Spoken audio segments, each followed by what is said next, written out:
Dito tayo today. It's a mini vlog. Ayan, may mga delivery ako, mga boxes at paper bag. Buhat-buhat na si Inday. Pasok ko sa loob kasi i-arrange ko siya.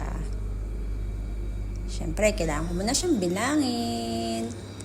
Dahil i-report ko yan kay Madami.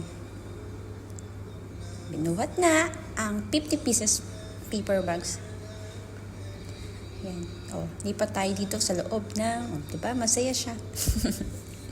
Wala lang. Mini vlog ko lang yung simpleng trabaho ko. Yan. Binibilang ko yung boxes kasi i-report ko yan doon sa aming doon sa group namin. Lipat ni Inday.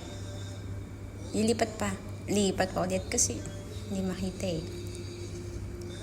Oy, kan tumuwad-tuwad dyan.